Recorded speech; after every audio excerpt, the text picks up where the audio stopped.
আমার প্রশ্ন, বিএনপিকে মানুষ আসলে কেন ভোট দিবে? বিএনপি কি করেছে এমন যে বিএনপিকে মানুষের ভোট দিতে হবে? আপনি যখন আমাকে এই প্রশ্নটি করলেন, আমি যদি পাল্টা প্রশ্ন করি, বিএনপি কে কেন ভোট দিবে না, আপনি তাহলে কি বলবেন? বিএনপিকে আসলে কেন ভোট দেওয়া উচিত হবে না? আমরা বিএনপির শাসনামল 2001 থেকে 2006 সাল যেটি দেখেছি, সেটি দেখেছি ঘুষ, দুর্নীতি, দুঃশাসন, অপশাসনের একটি মহোৎসব। দুর্নীতিতে চ্যাম্পিয়ন হতে দেখেছি আমরা বিএনপিকে। 10টা কষ্টের প্রবেশ দেখেছি, বিরোধী দলের নেতার সমাবেশে গ্রেনেড হামলা দেখেছি, তত্ত্বাবধায়ক সরকার ব্যবস্থা ধ্বংস করে একজন মাত্র বিচারককে প্রধান বিচারপতি এবং তত্ত্বাবধায়ক সরকার ব্যবস্থা প্রধান রাখার জন্য সংবিধান পরিবর্তন করতে দেখেছি।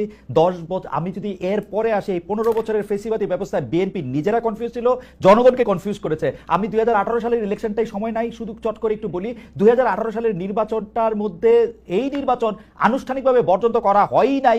সেই নির্বাচনে কারচুপি সম্পূর্ণভাবে নিশ্চিত হওয়ার পর বিএনপি তার সংসদ সদস্য 6 জন বা 5 জনকে শপথ নিতে পাঠিয়েছে এবং মহিলা সদস্য আসলে কোটাটাও নিয়েছে। তারেক সাহেবের কথা যদি বলি, আমরা দেখেছি তারেক সাহেব এই সময়ের মধ্যে সবচেয়ে ভালো ভালো কথাগুলি বলতেছেন, সে কথা সত্য, কিন্তু তার কথা যে কেউ শুনতেছেন না, সেটি হচ্ছে যে তারেক সাহেবের দলের লোকেরাই তার কথা শুনতেছে না। সেজন্য চাঁদাবাজির থেকে শুরু করে বিভিন্ন সন্ত্রাস, থানাগারাও এগুলি কিন্তু চলতেছে এবং তারেক সাহেবকে বারবার বলতে হচ্ছে এই নির্বাচন খুব কঠিন হবে এবং এই তৃণমূল কিন্তু আসলে বিএনপির কেন্দ্রীভূত না। এই হচ্ছে আমার মানে 1 মিনিটে ঊর্ধ্বর সাথে আমি যতটুকু বলতে পারলাম বললাম। এটা যদি